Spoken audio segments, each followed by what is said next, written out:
as I let my guard down. Oh, there you go again in my field till I call the cops. Then they won't get you out. We're different. We're 98.9. 98.9. Win FM. People's Action Movement presents Mayday Fair on Monday, 5th May from 7 a.m. at PAM headquarters. Face painting, bouncing castles, marketplace, new to you, domino competition, cake stall, a cash bar, and more. Breakfast $30, soul food lunch $20, and barbecue $30. Plus, lots of entertainment. So bring the entire family to PAM headquarters on Monday, 5th May from 7 a.m. until and hang out with the People's Action Movement at their Mayday Fair. The People's Action Movement, putting people first since 1965. Let's Get Real on Win FM. Hi, this is Lavi. Let's Get Real, Wednesday nights at 8 on Win FM. Get ready for an hour of real talk that will keep you engaged and informed, bringing you insights, the hottest topics of the moment, and perspectives that matter from the runway to the political arena. Real Talk with Lavi covers all. Let's Get Real, Wednesday nights at 8 on Win FM. Ready to save while you build? Now you can at Builder's Paradise. Yes, shoppers, build up your Value Club points at Builder's Paradise. That's right, Value Club members and shoppers, your favorite frequent buyer club is now available at the home of hardware and more. Whether you're laying tiles, painting walls, replacing doors, upgrading windows, or fixing up your home, every purchase at Builder's Paradise now earns you Value Club points. Enjoy exclusive benefits like discounts on thousands of items, special savings for seniors, instant deals, quarterly rebates, plus an extra up to 2% off every quarter. Shop more, save more, earn more, only at Builder's Paradise. Don't miss out. Start building your rewards today with Value Club at Builder's Paradise, because every bolt, board, and brush brings you closer to bigger, better savings. Terms and conditions apply. Let's stop child sexual abuse. The age of consent is 16, yet our 15, 14, 13, 12, 11, and 10-year-olds are becoming victims of sexual abuse and exploitation, which is being forced into sexual activity before they are old enough to decide. This causes mental, emotional, and physical harm to our children. Parents, it is your responsibility to protect and to educate your children. Develop a relationship of trust with your child. If they trust you, they will tell you. Child sexual abuse cannot be our norm. We must work together to correct this. Help us prevent, help us protect, help us prosecute. A message by the Department of Probation and Child Protection Services. Contact us at 467-1311 or 662-6833 for more information.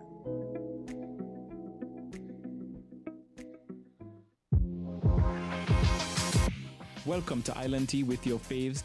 Keep it locked in with us for your daily dose of hot tea, only on Win Media 98.9.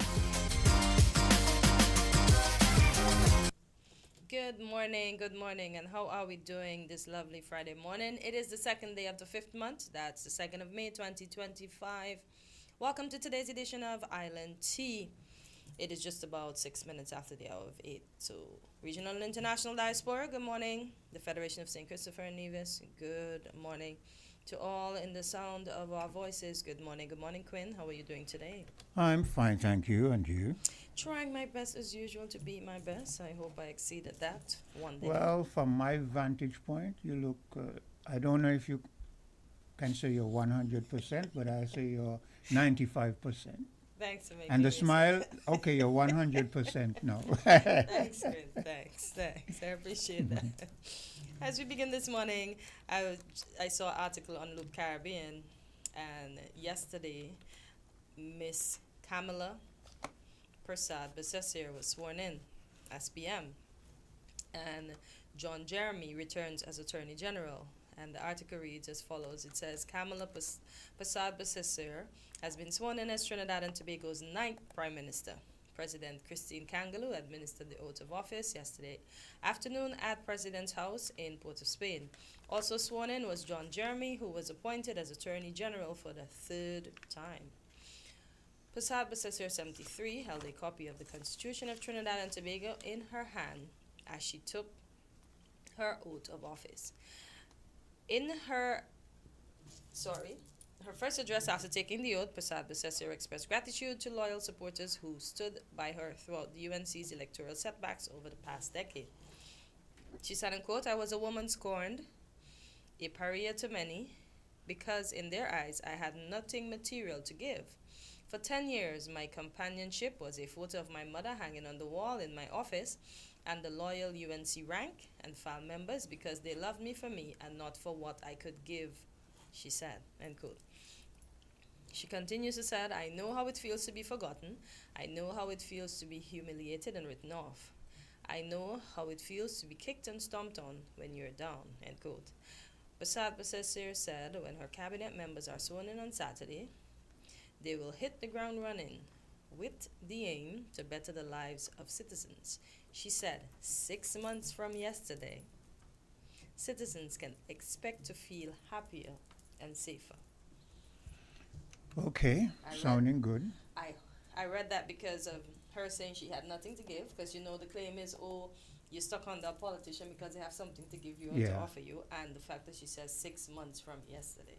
Mm-hmm.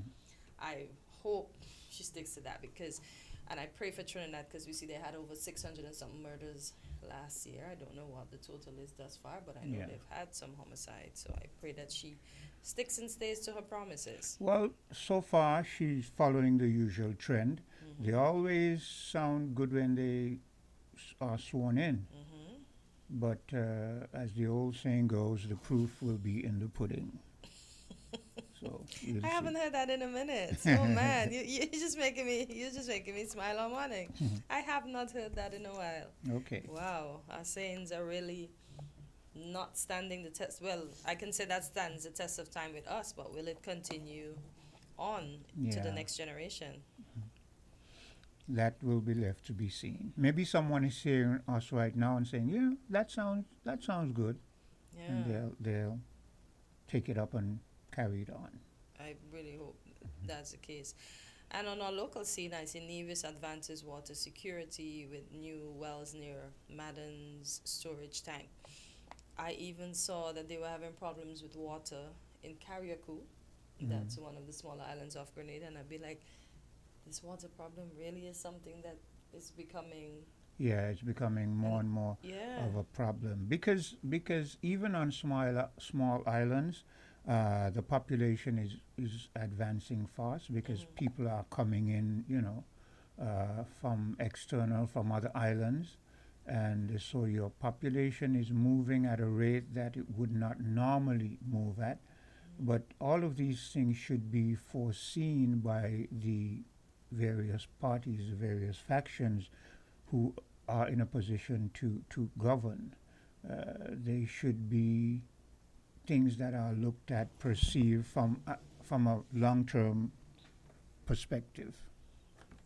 But to see that we are a place of rain, and we were according to the weather forecast, we were promised a lot of rain, but I didn't see the rain yesterday. All I saw was some serious lightning, though. Yeah. And then as we would say, I crashed yesterday. I didn't wake up until after 4 or 5 this morning. Well, maybe you definitely needed the rest. I find, on Thursdays, I crash out. Literally. Sometimes Fridays. Okay. But it's like my body said, okay, you've been going hard all week, so let's do this. Well, you seem to be rejuvenated this morning. So. That's why I said I slept long enough. Yeah, okay. I ate, and when you eat, as the old time folks would say, you sit up. Yeah. Couldn't I find myself crawling to my bed? That was it. I did not sit up yesterday. I did not sit up at all. We have a caller. Okay. Hello, caller. Caller, good morning. You're live in Island T. Good morning to everybody. Good Greetings morning. once more in Jesus' name, this only Savior of sinners from the sins and from hell, and the second person of the eternal Trinity. Now, first of all, I would like to say, thank God for sparing us to see another day, be it in whole or in part. Thank Yes. God for everything. Yes, Jesus is in full control of everything, always. Now, the first topic I would like to say, as usual, Quint, we need to become a republic.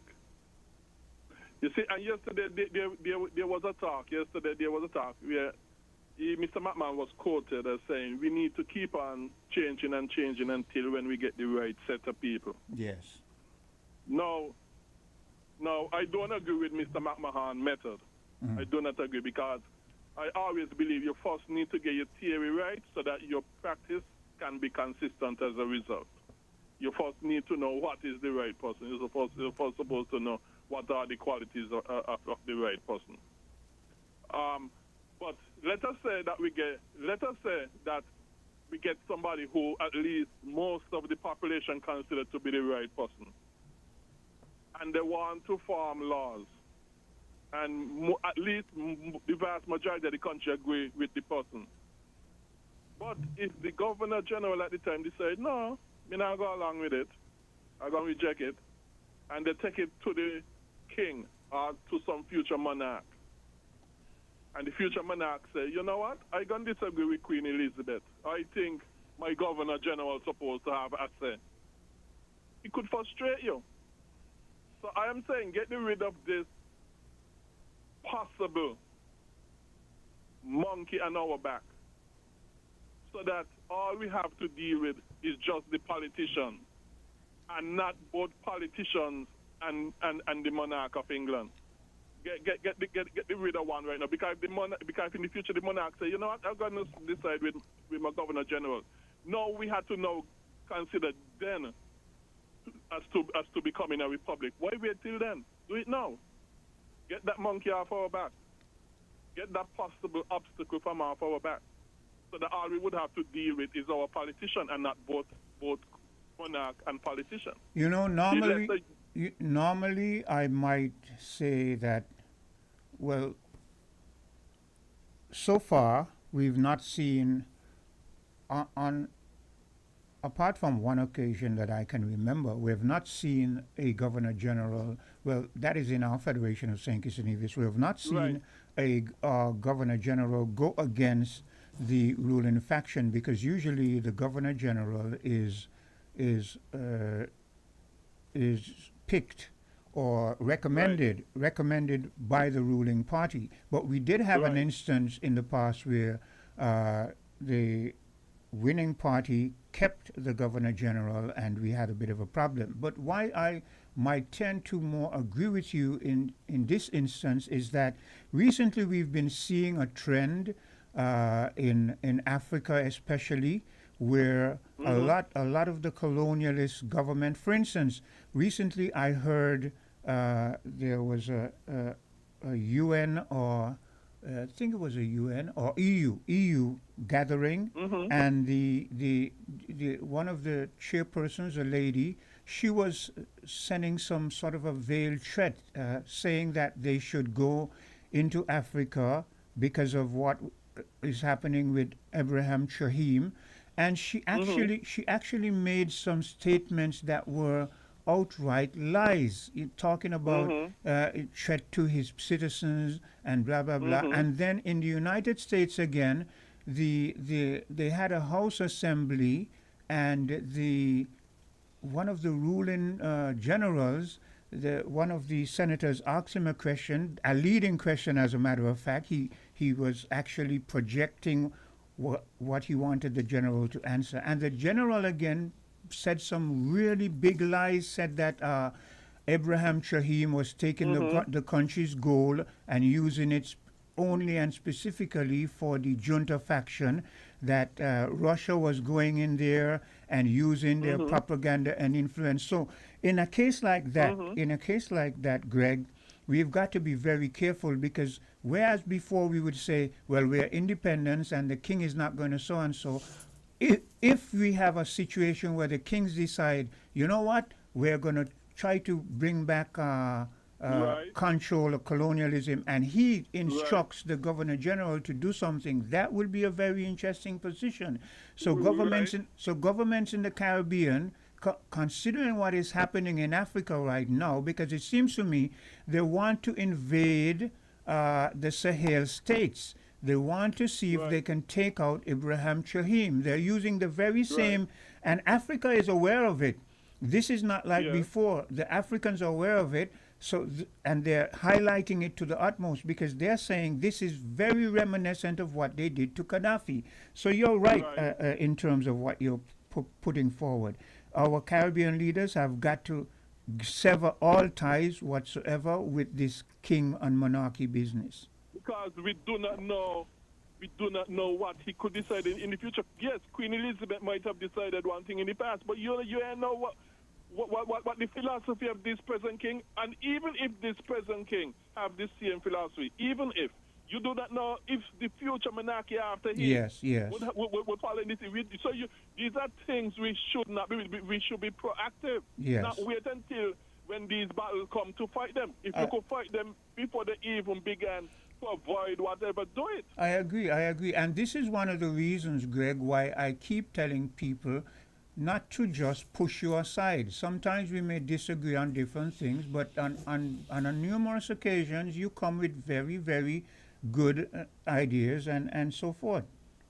So people like should I always say, Queen. people Yeah, go shouldn't ahead, go ahead. people shouldn't just ostracize you because they disagree with your with your biblical persuasions. We are human beings. We are mature human beings, so we can disagree on things but still get along.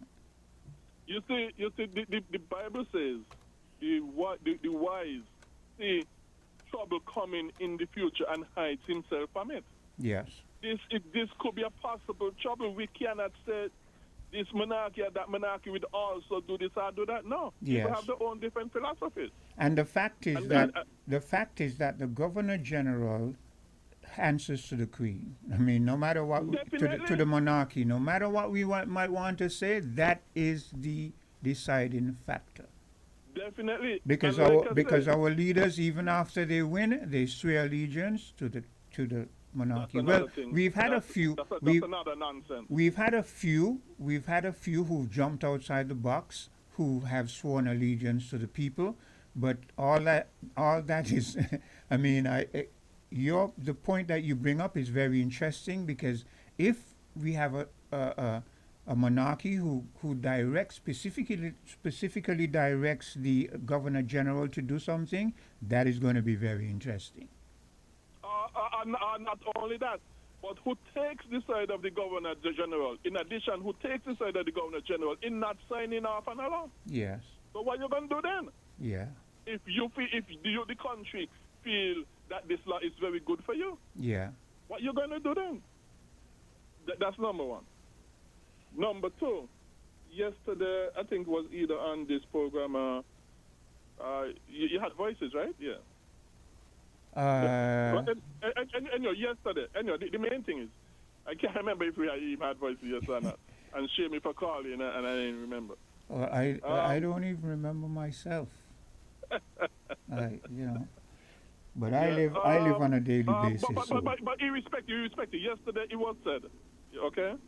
Yesterday it was said that Team Unity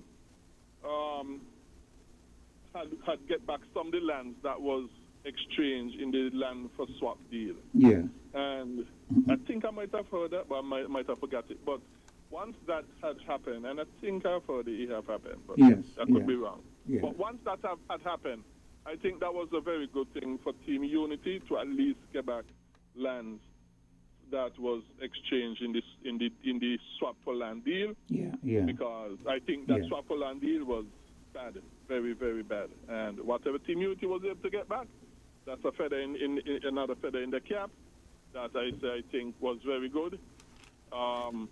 In addition to the other feather that I said that they had concerning, I forgot what it was. I forgot what it was that Team Unity did as well. They brought down the national debt, I think it was. Oh yes. Yeah. They paid off the IMF debt, yes. But also, where the Labour Party is concerned, I think this was a good thing on their part and a feather in the hat for making the government auxiliary employees to be pensionable. Yeah, that was definitely a good move. And I again, think that's that was that's a very good thing. that's good because you're giving Jack his jacket. You know, oftentimes I believe in doing that. people tend That's my to take philosophy. people tend to take such a firm side that if the other faction that they don't align with does something good, they don't acknowledge it. You know, so that's good. Which is very bad. Yes. Right is right and wrong is wrong, no matter who do it. And so, yes, so that's a feather in the hat for the Labour Party in making the government auxiliary workers pensionable. But I would like to say this in addition.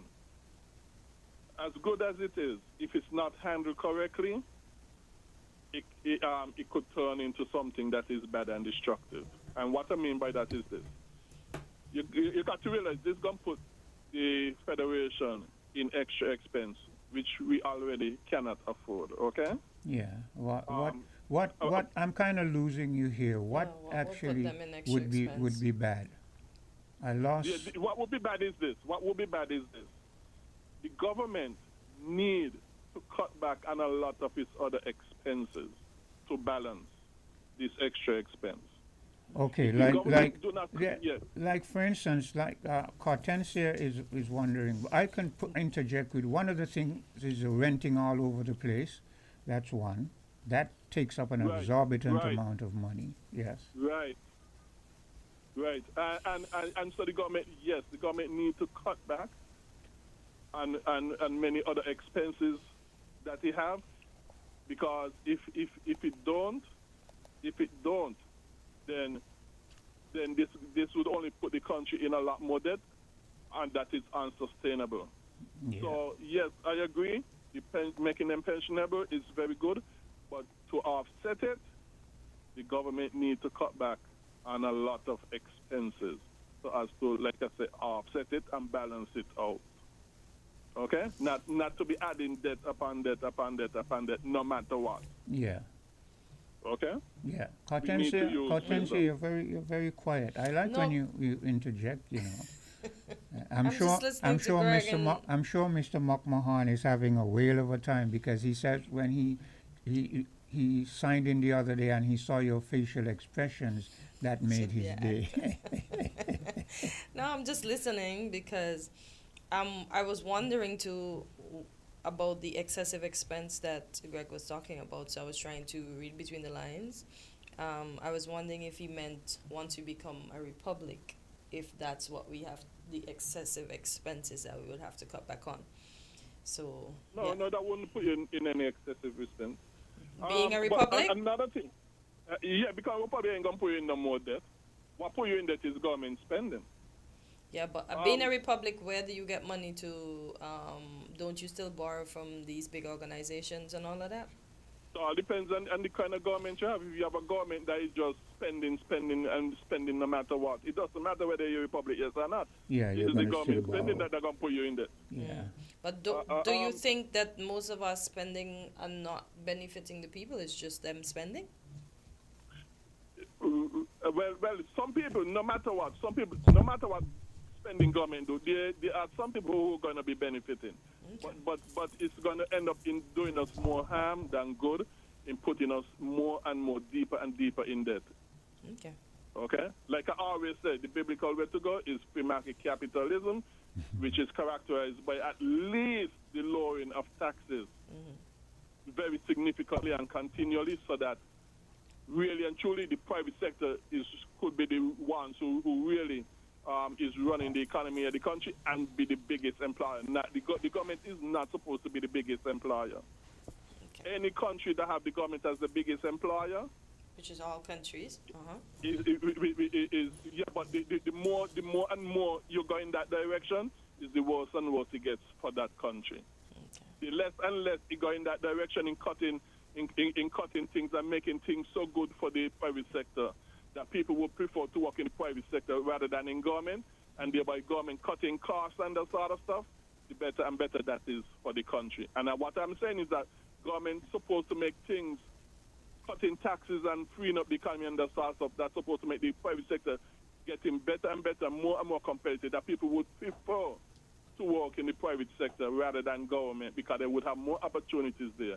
And thereby government will be in a better position to be cutting its costs as well in that way as well. Yeah. And like I said, as before, the government needs to get rid of this policy that businesses ain't supposed to pay new local workers beyond a certain amount, because the people are going to want to leave the government and work in the private sector. I'm saying if the government if things so sweet in the country that people want to leave the government to go work in the private sector, that is better for the whole country, including for the government, because that would mean less expense for government. Yeah. Okay? Okay. And let the government let business pay people in US if they want it as well. No, okay.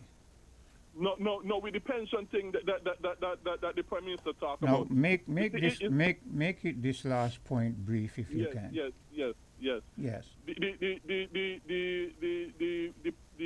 The pension thing that the Prime Minister said yesterday, that because of this people should join the Labour Party's match, I think was really unnecessary, and I think cheapened the whole pension thing. That because he did that, the people should consider marching in the match to show that they're fighting for workers' rights. I don't think people or the government to march in the Labour Day march because he did that.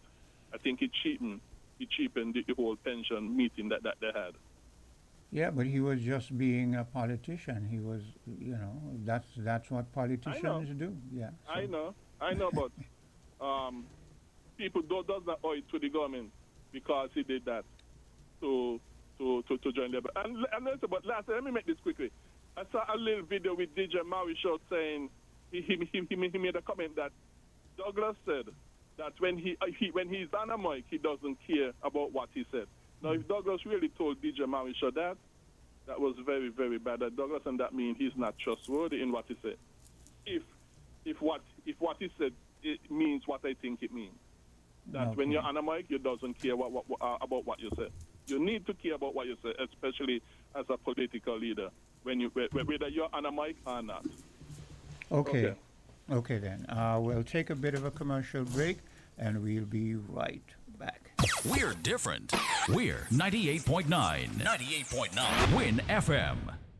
Let TDC Financial Services help you go for your goals. Whether you're thinking of taking that grand vacation, down payment on a house, higher education, TDC Financial Services has various plans that will allow you to go for your goals. Choose from the Accumulator Plus, Investment Starter Plan, and Fixed Deposit. Ready to go for your goals? Visit us at TDC Financial Services, where money is made easy. Tune in to Creative Voices, the ultimate radio call-in program where innovation meets inspiration. Join me, Dr. Sarah Owen, as I welcome brilliant Caribbean creatives and innovators for engaging sessions that promise to spark your creativity. Don't miss this unique opportunity to interact with our guests, ask your burning questions, and gain insights that could elevate your own creative endeavors. Tune in every other Friday from 10 a.m. to midday. Get inspired. Let your voice be heard. Mark your calendars and prepare to embark on a journey of creativity and innovation with Creative Voices.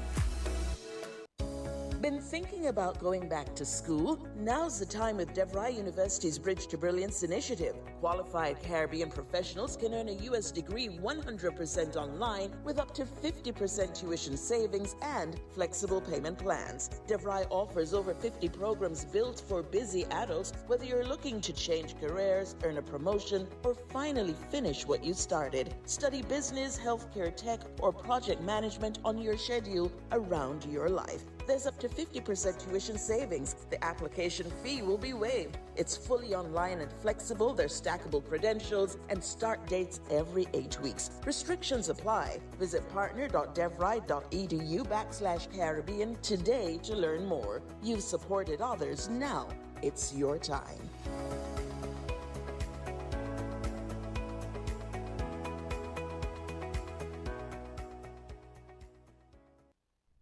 Ever hear earthquake call and say, "Hello, Miss Lee. Yes, it's me, earthquake. I coming Tuesday around 10." No, sir. Earthquake does arrive unannounced, and when it come, it shake all sense and sensibility out of we.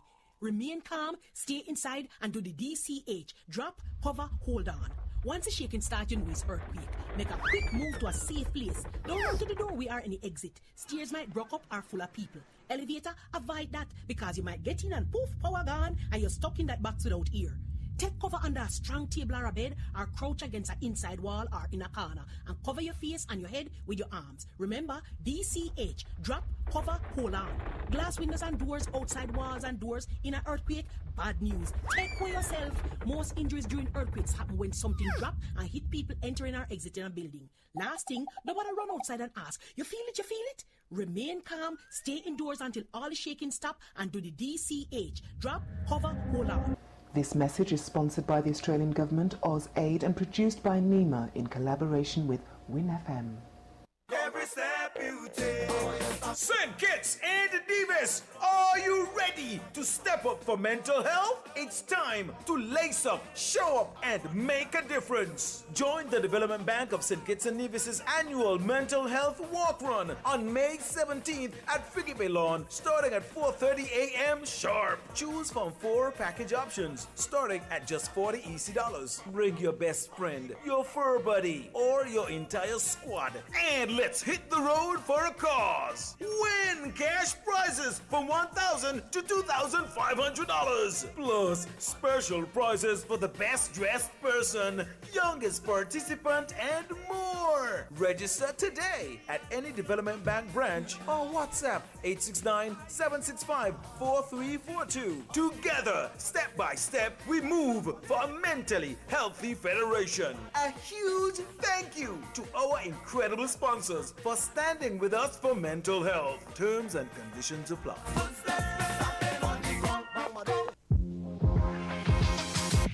Welcome to Island Tea with your faves. Keep it locked in with us for your daily dose of hot tea, only on Win Media 98.9. And we're back on Island Tea. And there is another headline that I see. Shelter inspections and management training in Nevis seek to ensure resilience in light of disaster. And I know it's May.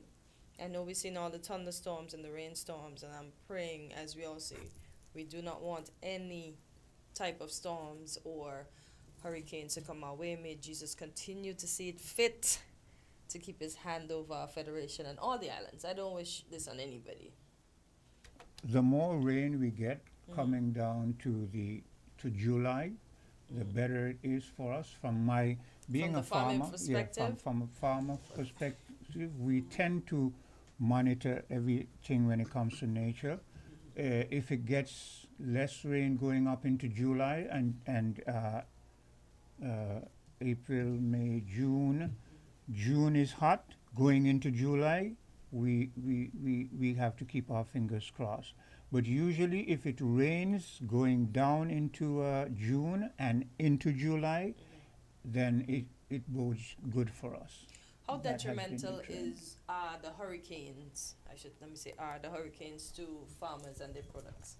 Because you get a lot of rain, you think it will work in your benefit, but Well, hurricanes are just devastating. When a hurricane comes, even if it passes a distance from us, as long as there are big winds, it destroys everything.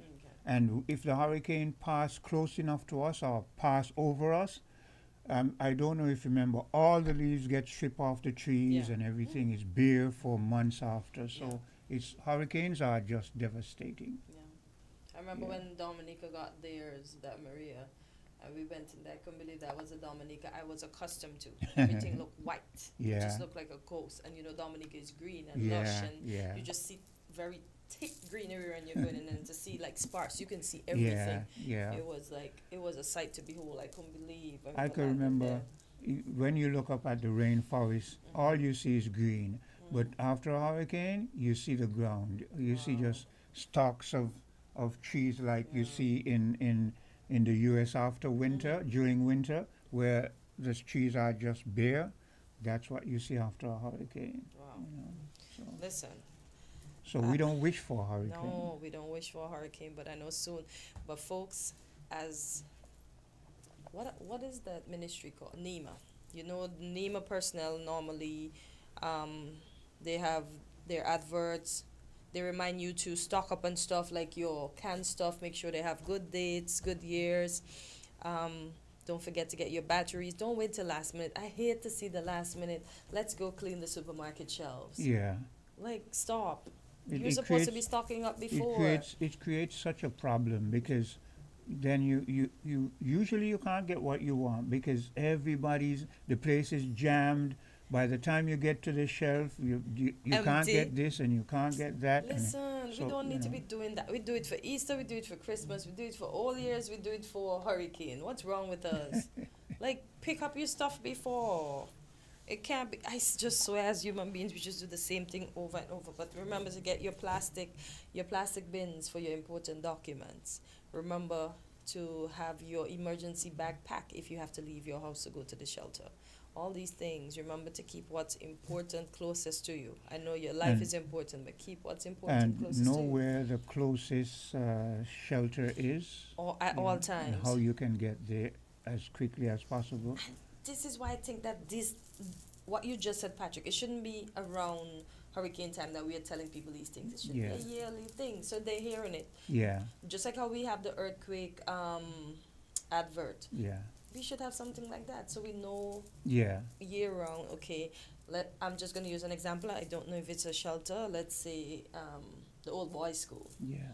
You know, but so at least I know. Okay, or I live in Newtown, so okay, the Newtown, what do you call that? Community The center. community center. Yeah. It's evading me. I'm thinking the health center. No, it's not the health center. Yeah. The community center is my closest shelter, so at least I know. Yeah. So we shouldn't just wait until it's that time to educate.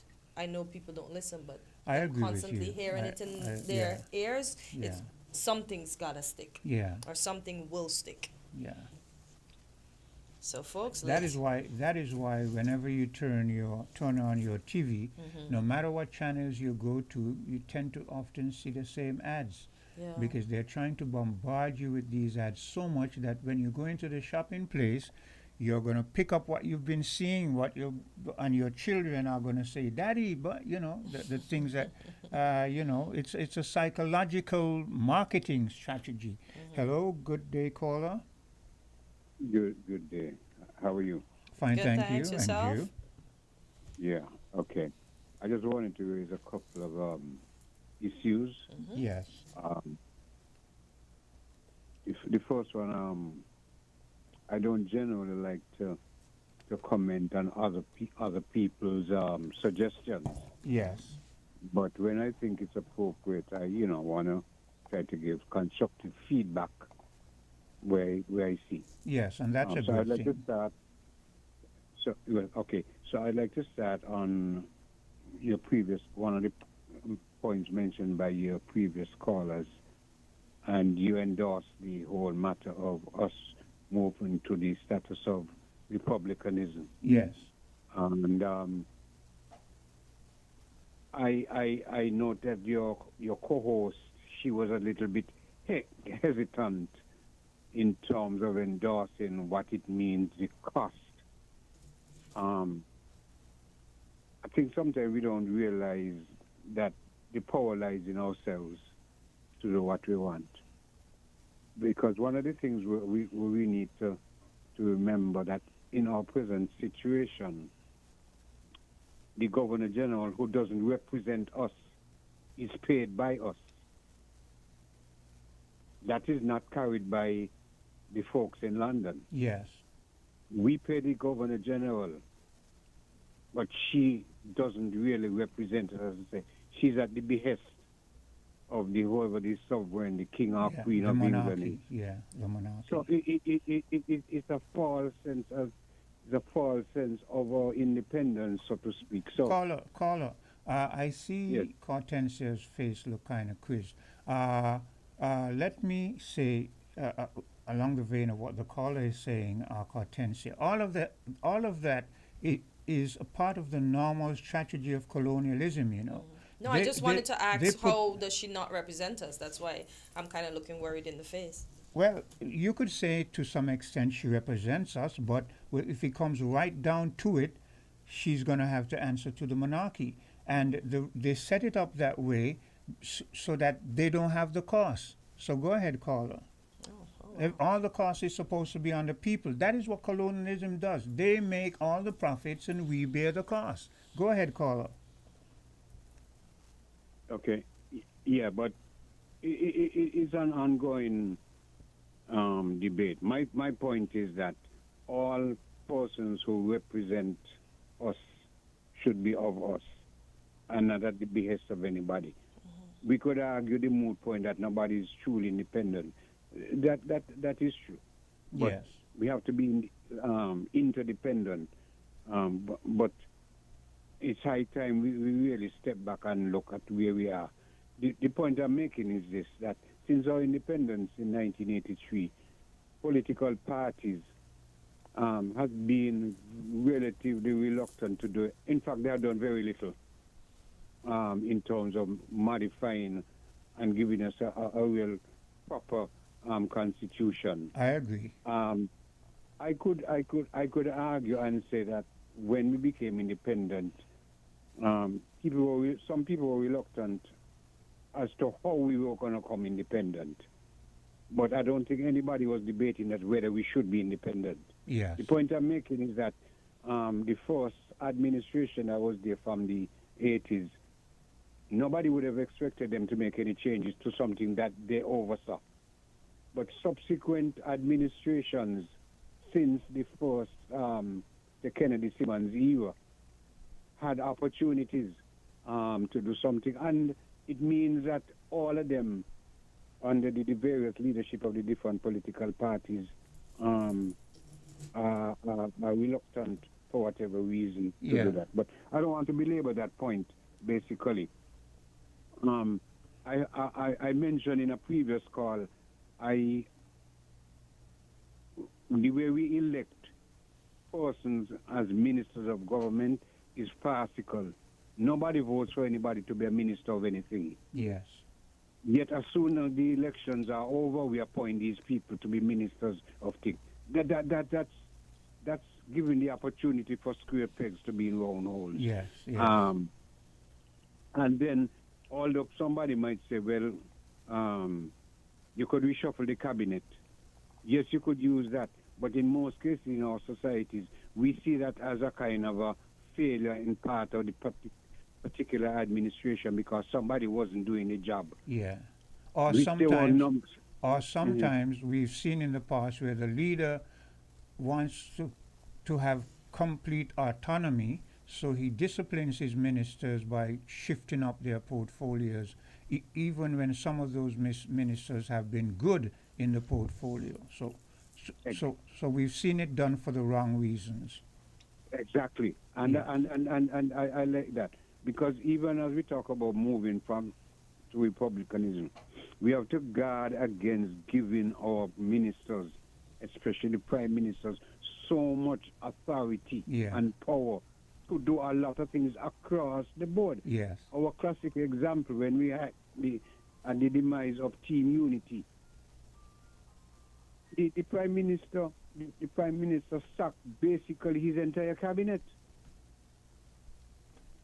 And these were elected officials, and they couldn't do anything. Yeah. And even when you pointed out, even when some of them attempted to go via the Governor General to try to intervene, we see what happened with that. There was basically the Prime Minister used power absolute. What happened? Yeah. So even when we move to Republican, we got to safeguard that we still don't give too much power that to is one or several persons. That is a great point. But a republic has a president and a prime minister, so the president has the final say. So well, the thing about it is, I think each independent country, whether republic or what, has the opportunity to put what they think is best in place. You don't just go and copy what works in Grenada or Jamaica. you look to see what can work best, and the best way to do it is by consulting the people periodically. But But I you have know, other but stuff you that I'm know, not we going to take don't. up. Excuse me, sorry. You know that the people don't ever get consulted, or if they do get Well, consulted, their ideas don't get used. Well, that is the point. We have the people believe that they don't have the power, right? You think they do? The fact that they could have changed the change, and then they're probably ready to change the change again. You Yeah, really but think? but what the caller is saying is that the people seem to feel that it's only 5 years they can change the change. We're saying that even during that 5 years, agitate, make your voice heard, march, do whatever. Let them know when you're uncomfortable, so that even before that term comes up, they know most likely that they're going to be out of here. You understand? Maybe if the people do that, when they get in, they would be more likely to follow what the people want. But the people are just casual. But I'm sure the caller remember when both Dr. Drew and Mr. DuPont and the late Bugna and all of them had marched against the PLP party. That was showing their displeasure with what was happening in the Federation. But that happens too rarely. Go ahead, caller. Yeah, well, as I said, we don't have enough, I think, local systems in the different, whether communities or constituencies, where people know that they can really make effective change where it ought to be done. Yes. Right? And because political parties, we know during election. Go ahead, caller. Sorry about that. Yes, sorry. During elections, and you could cut me anytime. No, During I'm not. I was election trying to engage another caller with you and not to cut you. Okay. Yeah, but we now Yeah. have that other caller. So let me let that caller. Yeah. Hello, caller? Yeah, good morning. Good morning to you guys, man. Yes. What do you have to say? TGIF. What do you have to say? Get straight to the point. Straight to the point is that this caller here, I'm going to say good morning to him. And I'm going to say I listened to him the last few times he called in. And he is making real sense. The Governor General, let me go straight to the Governor General. Just like how the Prime Minister, the AG, just like how the AG is the point man legally for the cabinet, the state or whatever, right? The AG is the Prime Minister's legal point man. The Governor General should be the point man for the state and not for the monarchy. Yeah. This guy's making a lot of sense, man. And on top of that, we the taxpayers are paying that person's salary to represent an outside source. You know? And then if the framework, the constitution of the land is faulty, what is going to happen down the line? If the framework is faulty, everything is faulty. Yeah. And if the Constitution is faulty, it needs to be replaced. It needs to be addressed. It needs to be amended, whatever you got to do. Okay, callers, both of you, here's what I'm going to do, because we have an interview coming up and we didn't foresee it. It seems to be kind of out of the blue. But here's what I want. The caller that was there before, I want you to make a final point, and then the last caller who engaged, make your final point. Go ahead, the first caller. Yeah, I think we need to demand, and that's why I want to commend Win FM and your program for allowing this kind of discourse. The problem is sometimes this doesn't get filtered down to the regular struggling man on the street. Yeah. Because he's too busy trying to just make a living. Exist. Yeah. Yes. So we have to find some creative ways to get this done. So thanks for entertaining me again. Okay, you're Thank welcome. you for your comments as usual. Yeah. So go ahead. So the people is calling on the representatives to make these necessary changes. I call them the intangibles, and it's right up McMahon's alley. constitutional reform and electoral reform need to come. Dwyer's commentary this week was on the boundaries changes. He said the boundaries hasn't been changed since in the 1980s, close to when we went to independence, 40 years ago at least, or something like that. And the goals, what my question would be is, what are the goals of our leaders different than the norm, different than the okey-doke status quo? What kind of goals they got for the Federation? What do they want? Where do they want us to sink this Nevis in 20 years? Yeah. Now, those intangibles, they got to be addressed. Because if not, the place just stagnated like how it is. We can't point to no transformational change. Yeah. The people are calling for the politicians to make these necessary changes, and they are not doing it. Yeah. But thanks for calling again, and thanks for hearing me, man. Okay. Thank you, Take care. Thanks for your interjection. Let's take a bit of a commercial break, and we'll be right back. Found the sound 98.9. Save your quarters and save your dollars. You could protect. Parents and guardians, it's time to secure your child's success. Enroll them in Aspire and unlock amazing benefits. $500 in cash savings, $500 in investment shares, and life-changing financial education to teach budgeting, saving, and investing. Don't wait. Sign up your child or ward for Aspire today and give them the tools to achieve greatness. Visit aspire.gov.kn for more information.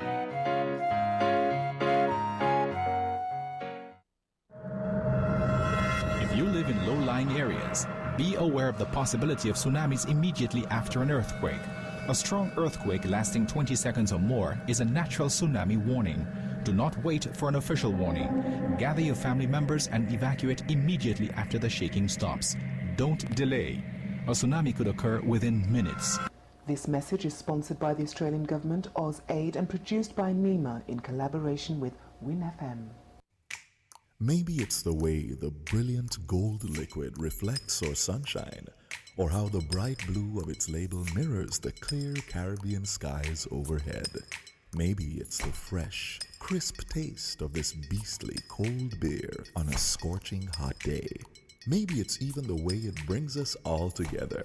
But one thing is for sure, Carib is very much a part of who we are wherever we're from in the Caribbean. Carib. It's the way we play. Drink responsibly. Unlock the secrets to a healthier you. Join Dr. Natalie Osborne every Tuesday at 8:30 a.m. on Win FM 98.9 for Weekly Dose. During this 30-minute health discussion, we aim to educate and empower our listeners on the prevention of diseases, early diagnosis, and timely intervention. Don't miss out on this informative health talk where we teach you to live your best life. Weekly Dose, Tuesdays on Win FM 98.9.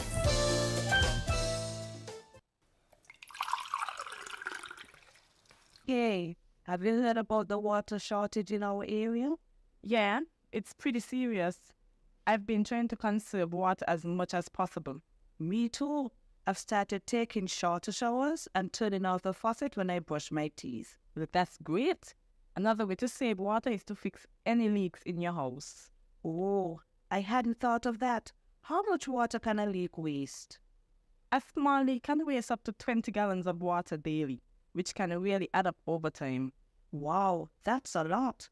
And have to check for any leaks in my house.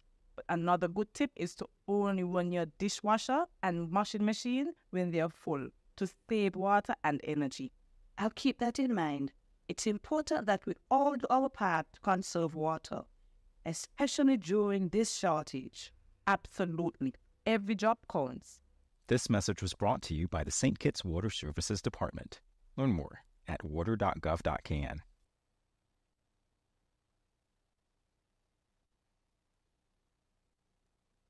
Voices has a new time. Starting Friday, January 24, tune in from 10 to 12 on Mondays, Wednesdays, and Fridays for Voices right after Island Tea on Win FM. Money Matters with Dr. Terrence Martin moves to Monday afternoons from 1 to 2 p.m. Inside the News on Saturday mornings, now 10 to 12 noon. Tune in to Win FM 98.9. Log on to winmediaskn.com and our YouTube, Facebook, and Twitch pages. And let's go. Keep up with the news on our website and by following our Win Media SKN channel on WhatsApp.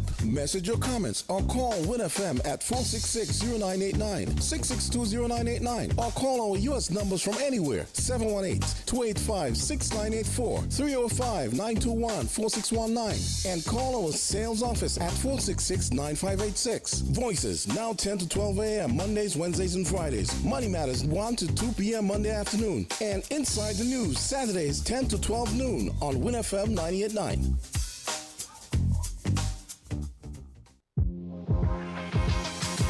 Welcome to Island Tea with your faves.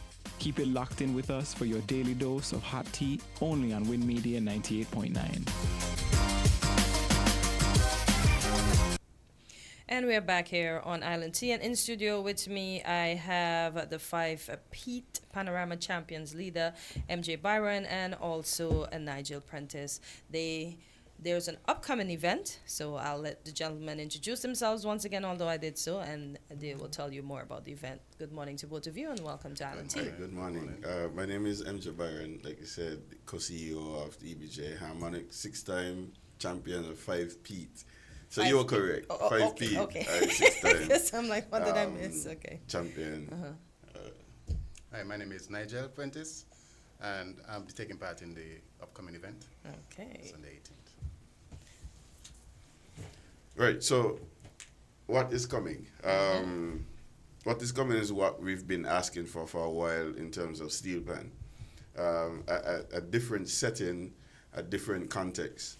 In terms of a concert style. This concert in just go on a stage and you play and come off, but a concert which encapsulate all the arts around the steel pan. So the steel pan will be the main focus of the show, but you will have all the different arts that you could think of, or instrument playing along with the steel pan at some point in the show. Okay. Starting from culinary, right up to vocals and theater performances. This event will be on the 18th of May. Okay. Sunday, 18th May. We have a cocktail hour. Start off the evening, right? You have a little light snack, have some wine, juice, water, whatever we want to get. That comes from 5:30 to 6:30, and you have the half an hour to get settled inside for short time to start at 7 o'clock sharp. Okay. Right. So this concert is dubbed From the Soul of My Pan. Okay. I mean, the name in itself echoes a bit of what it is about. Basically, from the depth of what the pan could give you, all the variety, versatility, everything from the steel pan itself, that will be coming out in different points of the show. I mean, once you're in there, the practicing now, I myself have to take it in now because I now won't be able to take it in like that on the night. Yeah. So I'm taking it in the practice and all of the process that's happening and watching it all come together, and it's going to be a brilliant night, awesome night of steel pan music, both international, regional, and local acts. Let me ask a question. Both of you play pan? Yes, we do. Yes, we do. What pan do you play? Do you specify tenor pan? For me, I basically play the tenor pan, the single tenor. Yeah. Yeah, I've ventured onto other pans before, but this is what I normally do right now. Okay. For a good amount, 15, 20 years now. Okay, cool. Yeah, so. And the other? Yeah, so I really don't specify. I can play all. What I love, though, is the double second because of its range and ability and everything like that. So yeah. I rather that pan, but I rather not say, because I can't compare with him like because he specializes. He specializes. Yeah. I myself, I play music, but unfortunately, I can't play the. I think because I play by ear, I think if I take up a pan, I can play the notes because I play. If I hear it, I can find them. But I never did take up the pan and but I growing up in Connery. Look into it. Yeah, I'm kind of old now, you know what I'm saying? And Patrick, I'm playing so bucket many list. other instruments. I play bass guitar, lead guitar, keyboard,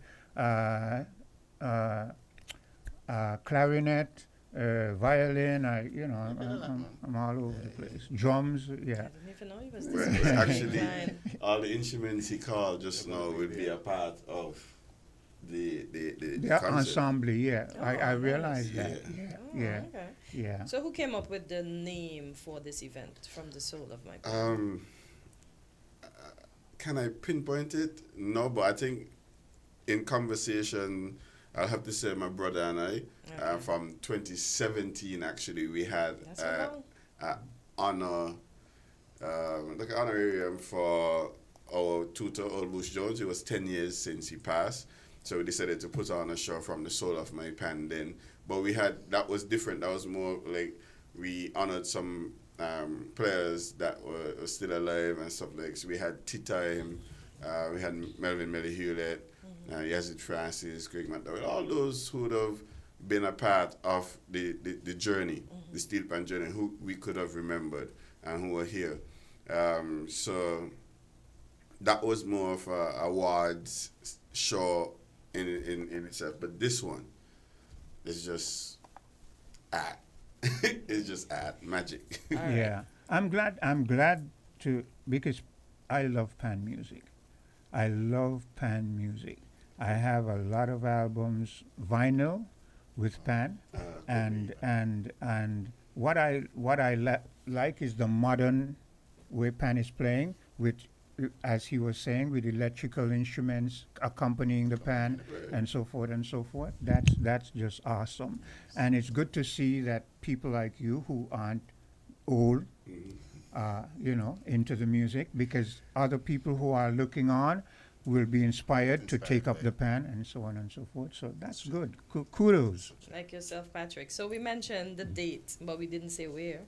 Right. So it will be at the Sir Cecil Jacobs Auditorium, ECCB. It's a black tie affair. I was just going to ask the dress. Yeah, it's a black tie affair. So you really come and really in concert mode. Take in everything, the visuals, the sound. And I like I Would tell there be you. a welcome pan outside? Would that be Nigel? What? No. They're not going to tell me. Y'all gotta go. Y'all gotta go. Yes, He's you not have going to to tell come. me. He's not going to tell me. Nigel will actually be one of the main acts on stage. Yeah, I saw the poster. Yeah, so, I mean, like, Nigel is very talented. I tell him all the time, I look up to him. I just follow him. Even he practice sessions and stuff that are very interesting. And we had to find a way to showcase our talent and the regional talent. So it's like an exchange. We showcasing the regional talent here. We showcasing our talent abroad, because this show will be on pay-per-view. Oh, so, you're live streaming. Yeah, we're live streaming it. So you'll be able to go online and view. But the persons here, I think we are geo-blocking it. So I don't think persons in St. Kitts can. Okay. You will have to come. Makes sense. Let them dress up and come. Yeah, dress up and come, enjoy the free wine and everything. Yeah. And yeah. Is it really free? From Opus, actually. Okay, so, nice. Yeah. Okay, so we know, I remember seeing Nigel on the poster. We know he's one of the acts. So Nigel, how did the collaboration come about? And when you got the call maybe to say they would like to have you on it, how did that make you feel? I was excited. At first, I was like, wow, yeah, it came about at a time unexpected. I was happy, basically. Okay. I'll be collabing with a dance act. Okay. So it will be passion, it would be heartfelt, it would be, the way how I play, you're going to feel it. Okay. So, Okay. I was happy. Okay. And are you at liberty to tell us of the other guests? Yes, I know, for sure. Go ahead. So we have the other local acts. I don't call them local, but the other panists, professionals. But if they're from here, we Yeah, are they're from promote we here. own. So we will say panists based in St. Kitts and Nevis. I'll explain why after. But all right. We have Dijon Francis Okay. from Sandy Point, Old Road. So he will be on as well, showcasing another young talent, another someone who is coming up to the cracks, doing his own thing, starting his solo career. I think he would have done a lot under Nigel as well, coming up. We have Leroy Paris from Nevis. Okay. He will be another solo act, and he will be accompanied by Voice. Not Voice the artist, but Voice as in the instrument. Okay. We'll have from New York, we have Andre White, renowned pianist, soloist, composer, arranger for big bands all around the world, talking England, Trinidad, New York. All of that. We have Can Cardis from Antigua, another young maestro, brilliant musically, brilliant on the pan, and again, he would have just won the Panorama in Trinidad with the band Exodus. He was the Jill master there, but he's also a arranger, composer in Antigua for the champion band. I think some lot of numbers, Pete, champion band in Antigua. Then we have Duvan Stewart out of Trinidad, world-renowned arranger. And I think I need to add performer now, because those of us who watch the Panorama, he coming out on a horse. But he brings that kind of different and life to the Panorama stage in Trinidad now, and which we need to go to, because no longer persons just want to sit down and listen, but sit down and watch and listen. So he will be here as well, and he is bringing a treat to us here in St. Kitts and the world. Then we have the Community Development Steel Orchestra from Nevis. Those would have came first runner-up in the local Panorama here. And of course, EBJ Harmonics will be on. So we have a wide variety, and the accompanying acts. I want to leave that as a surprise, but the accompanying acts will be so special because of who they are and what they will do on the night. And it's a difference compared to what we would have seen before. So I'm encouraging us to come out and give the support to the local acts, give the support to Steel Pan, but most of all, come and just take in what the true essence of the instrument is about. And I think that is about it. It's the true essence of the instrument, what all the instrument could do, the different instruments, from single tenor, double second, all of those will be on display on the night, along, like he said, with dance, singing, cooking, and all that more that I won't say. You gotta go to find out. You have to go. You have to go. Okay. Steel band brings an ambience of its own. I think that we should be proud as a Caribbean people that we invented the pan. Definitely. It accentuates us. Whenever foreigners come and you say steel band, they gravitate towards it. Even when they are on their homelands, they visualize palm trees and steel pan. That's a picture of the Caribbean. So, that's exactly what it is. I mean, persons overseas would have been reaching out, want to come here, and they'll be like, okay, if I come in May, I have to go back and then come back for music festivals. And so it forced us understanding that, it forced us to now do the pay-per-view, the online streaming, to have them a part of. We would have liked to have them here, but they will be a part of regardless. And it's additional exposure for our instrument here, additional exposure for our country, additional exposure for our panists that is on ground that persons would have never known of before. Even if they know of them, they would have seen them in a different setting, but on stage showing off their skills and everything like that. I think this is the opportune time for that to happen. Now, Steel Pan is on a rise again in the Federation. We will use that energy to showcase or put the steel pan in front of your face. We ain't gonna wait till you come for it. We're gonna put it in front of your face. So persons keep crying out, we want more pan, we need more pan outside of Carnival. Here it is. Since this is your first installment of this showcase, it is, right? Can I say, am I correct? This type of, remember we have this is the second edition. We have a from caller. the We have a caller. Let's see if we can. Okay, caller, good morning. You're live on Island T. Hi, good morning, Hortensia. Good morning to your twins. Yes. And good morning to the two guests in the studio. Good morning. This conversation brings back memories because I recall when my daughter was probably 6 or 7 years old, I enrolled her in the program. It was like a summer program, and she was enrolled where she attended classes at the St. Johnson Community Center. And yeah, but Quinn said something just now that really caught my attention when he said that steel band brings its own ambience. I am wondering, within such an auspicious occasion, are there plans in that program to bring a sort of visual? Because I watched a short quick video the other day with the inception, the origin, as to how the steel band came about as an instrument, the only instrument that was invented in the 20th, 21st century. 20th, yeah.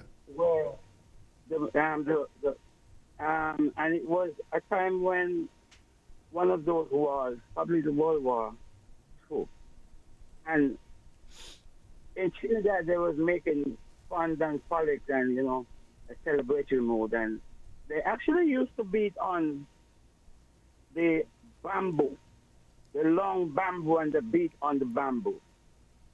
But as the gentleman spoke about it, he said that while beating on the bamboo, the constant beating on the bamboo, eventually one of the guys that was beating the bamboo, it split.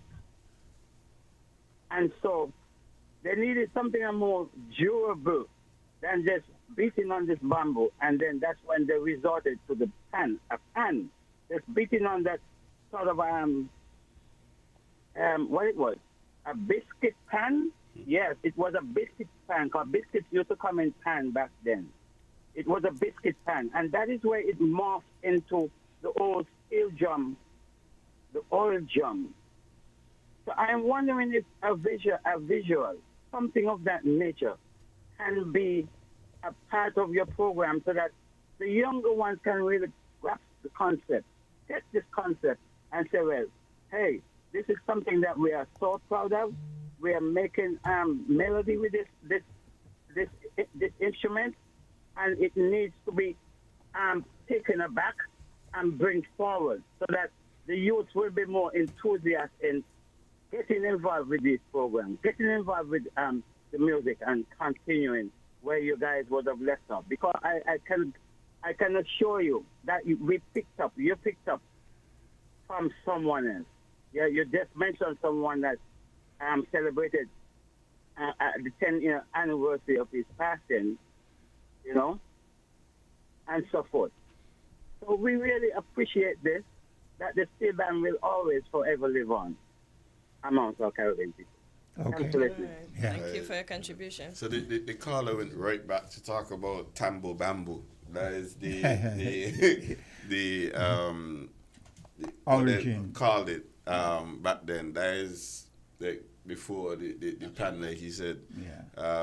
But there's I try not to go too deep in the Trinidad history of the pan because there are always some mix up story with who was and who is responsible and who did actually make and who it was that. But there are some players. There isn't one. There's that, and that is what I got recently. Well, back then they were saying this one person, maybe Winston Spree Simon. Yeah. as we delve into it, we understand there are more than one person. One was responsible for making, one was responsible for the tuning, Okay. the other was responsible for Yeah. playing Okay, it. So cool. he had that group of people that really pushed Came it out. together, The initial idea Yeah. to start to create something out of an oil drum. Yeah. I would leave that up for Trinidad to really Push forward. Yeah. their history. But But I let think it needs me to be say documented. this. What's your name? MJ Byron. You are, from a local perspective, St. Kitts Nevis perspective, I think your charisma, the way you project, the way you present, you are a perfect young man to push forward and I always tell him that. yeah, and get other young people enthusiastic, because the energy you bring, the way you express, tell him that. young people, that is catching. I admire what you're doing. Yeah. I continue to try my best to do it, and of course, the caller as well spoke about doing that for younger persons to get appreciation Yeah. for where it came from. Yeah. And I didn't say it, but there's a theatrical part in the show that will tell the story Yeah. of the instrument. Yeah. From the inception right up to St. Kitts. Yes. How it got here. And I think we were actually, when I listened to Buck, Emil Buck Edmead, Yeah. he had a great history, and I think we were actually the third country in the Caribbean to get the steel band. steel band. So it's Trinidad, they moved to Antigua. Antigua had the first band, Yeah. and then we brought it from Antigua to here. Okay. And then it started spreading out. But there's quite a bit of a history that you will get on the night as well. So while listening, while enjoying the theatrics, the story that will come out between there, you will get as well. Yeah. And to the individual in the red, what's your name? Nigel. Nigel. Well, let me commend you too, because while I was commending him, I heard you interjecting and say, "I told him so. I tell him so." So you, and he has said that you are his inspiration. So kudos to both of you. Yeah. Indeed. Why I asked, and you corrected it and said it's the second, because I'm thinking next year, on next year's edition, you maybe can put it as part of the music festival calendar. Yeah. So you get them to come for that, and then they stay for whatever. Right. No, that is a good idea. Is a good idea. However, these of course you would know, these productions really costly. Yeah. We are grateful for the persons that are jumping on board at the moment. We have Opus Wine, like I told you, the Bank of Nevis, our namesake. Yeah. We have Social Security, NCI, Alaric, Chef Alaric. A lot of persons, small persons jumping on bit by bit. But a lot of the junk, and then they mentioned creative economy, small business. Yeah. A lot of the junk of it is still with us. Okay. But we understand the plight. Yeah. We understand what we need to do on our end to push this instrument for you to gravitate and then you to say, I want to jump on board. Because if I don't sell you something that will captivate you, I could see where you will start with. Yeah. And we have a lot of work to do in still with regards to the promotion of the steel band. Yeah. But we are here for it. I'm here for it. Like I said, I continue to push and do my best alongside Nigel, who has been a good partner. I mean, everything that we call him for, even though we ask him to charge, he's like, no, I like what you guys doing. I will always be on board for things like this. Yeah. And we appreciate Nigel for that. And hopefully one of these days he has his own nice intimate concert, because I'm telling you, the guy is really good. He's really good. Yeah, he's good. He is good. So remind the folks again what the event is about, where will it be, how can they get tickets, and the dress code. Right. So on the 18th May, that's Sunday 18th May coming up, that's 2-3 weeks there, 2.5 weeks, at the Sir Cecil Jacobs Auditorium. The ticket price is $120 now. If you wait any later, it will be $140. But we want you to get it at $120. we do have physical tickets. At first, we started with online only, trying to be conservative. With the time. But we understand that some persons are not comfortable going there. So we made the adjustment. We printed physical tickets. We have them. You could call 766-8085. That's 766-8085 to get your tickets. Or you could go on jadcash.com and get your ticket. From the sole of my pan, once you go on there, you will see it. Get your tickets at 120. That will get you in, get you a part of the cocktail hour. I don't want to just come for 7. I need you to come from 5:30 because the show really starts from 5:30. But the on stage inside the hall show starts at 7. The dress code is a black tie affair. It's not all black. Persons asking me, you mean all black? No, black tie affair. Meaning that it's formal, just to impress. You come up. This is the ECCB. Yeah. This is ECCB. We understand the ambiance. We understand the structure that comes there. We understand the security checks that we have to go through. So I need you to come early to enjoy that. You could come to the St. Johnson Community Center anytime after 6:30 daily to get your physical tickets. Okay. Or if you need help getting the online ticket, just ask someone in the band, or you could come there as well and say, hey, help me get this online ticket. Don't wait too late. It's limited space left. I must say that.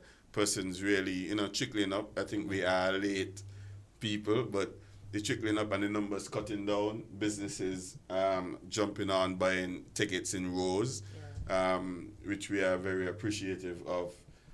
So later on, we will get that push in terms of all the sponsors. I don't want to just call some and leave out some, but we get that final push with all the sponsors jumping on board. But I must give kudos to our name sponsor again, Bank of Nevis, for really jumping on board with the band, seeing the vision of the art form, rising, and taking the vision of the band and running with it. And we are forever grateful for that. So don't hesitate. It's no time there to hesitate. We would have seen the poster. It's online. If you need the poster, come directly to your phone. You message the same number, 766-8085, and you could request the poster just to see who are on it. Again, we have out of Trinidad, Duvan Stewart. We have out of New York, Andrew White. We have out of Antigua, Ken Cardis.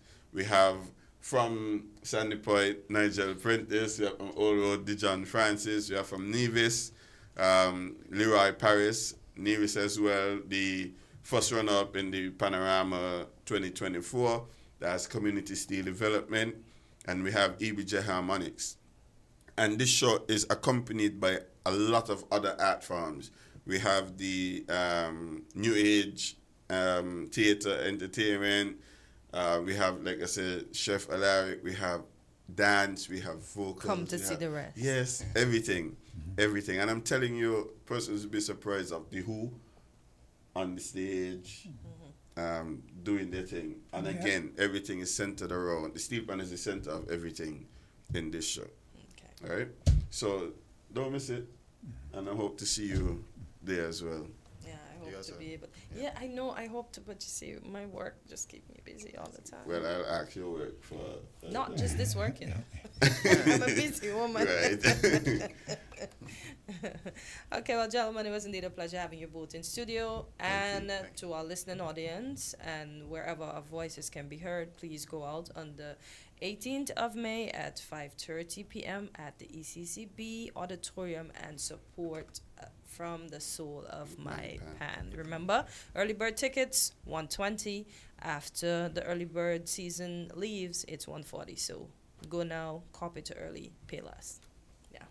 Thank you. WINN is 98.9. 98.9 is WIN FM. Heritage matters to me. Heritage matters to you.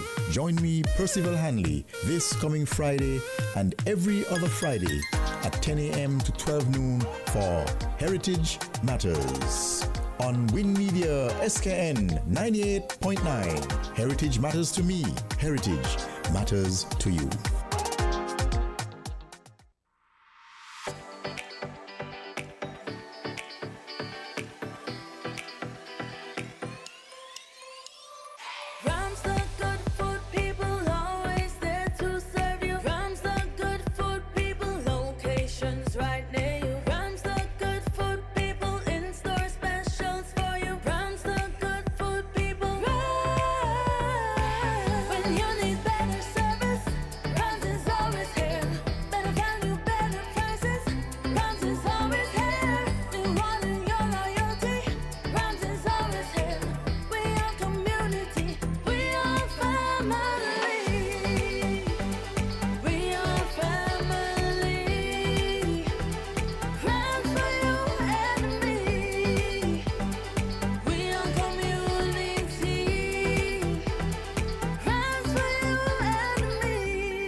The importance of co-parenting.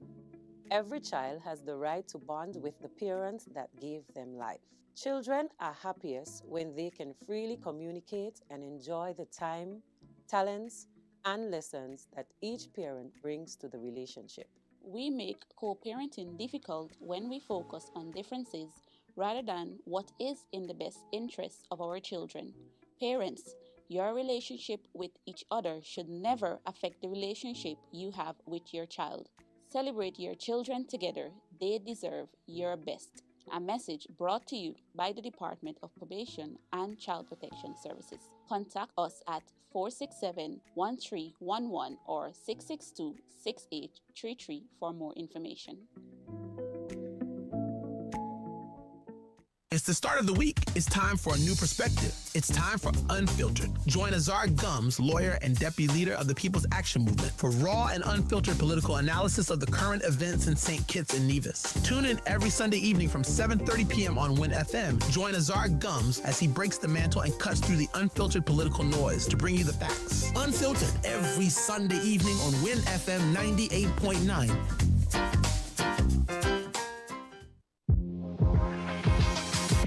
Welcome to Island Tea with your faves. Keep it locked in with us for your daily dose of hot tea, only on Win Media 98.9.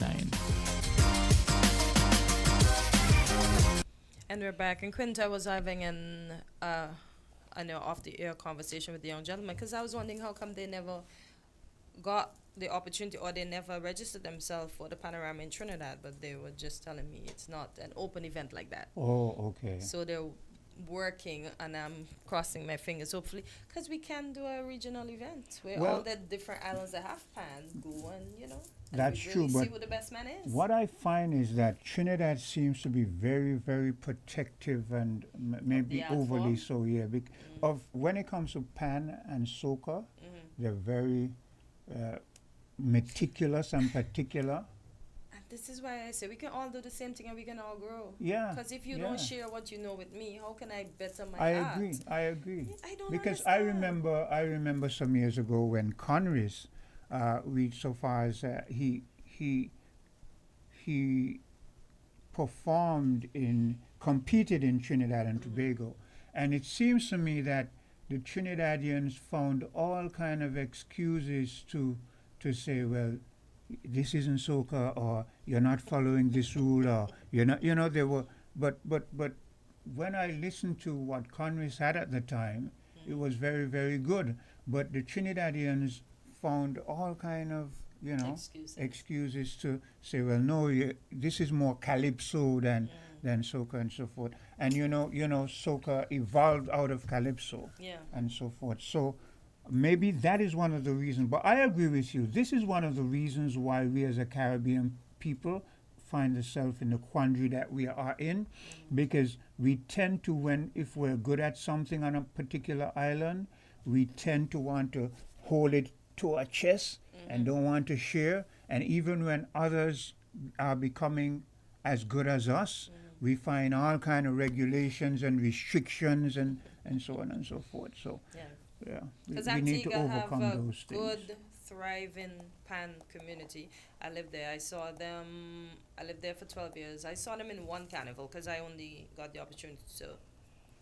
That's the one time my mom was there, so I stayed in the island and we saw the carnival. And when I saw them passing with the pans on the trailer like we had, I said, boy, I don't even see this in our carnival anymore. So the fact that it's back now and MJ and companies ensuring that steel pan stays alive in St. Kitts, kudos, because we have lost Mr. Hewlett most recently. And when I first moved to St. Kitts, I remember wanting to be part of the steel pan orchestra, but because my dad was a pastor, you know, those things, PKs, preacher kids. I didn't know your dad was a pastor. Yeah. Okay. You're not supposed to be in stuff like that. Yeah, but I enjoyed passing from the home ec to the listen, they had in there rocking, and Mr. Hewlett was a teacher at that time. Is your dad alive still? He still is alive, Okay, so. Yeah. So, listen, but as I said, it could be part of my bucket list. I'm not gonna say, nah, I'm never gonna play pan, but let me tell you, it sounded so good that when it faded for the little time, I was like, boy. I think you should. I think you should learn, because music is therapy. When you learn to play an instrument, and I even though I myself didn't go into the pan, you still have time. I tell you, we're making a bucket list for you. All the things that you say, we're gonna put on that list. So I'm making a bucket list for you now with the pan. See, I just put the pan on my bucket list already, so I know. So when you learn the pan, I could imagine you playing a piece and like you go off into your own fantasy world. It's therapeutic. It's soothing. It's good for the soul. But I pray God's blessing on these young men, both Nigel and MJ, and that they push the pan. Let me tell you, Nigel is a serious one-man panist, you know. Serious one-man panist, you know. He's almost all over in St. Kitts playing. So kudos to those two gentlemen. Keep the art form going and just bring it back to the schools. I know we say it's a lot because we have to buy the pans and stuff. Just bring it back to the schools, man. Bring the art form There's back. something, though, I must say in regards to Trinidad when it comes to the pan. There's a lot that we can learn from Trinidad and Tobago when it comes to the pan. The pride they have in it and the way they present it. I've seen some like I said, I have vinyl albums, and on those vinyl albums, like how they were big, 12-inch, they have big pictures on them, and you see some bands, orchestras, you understand?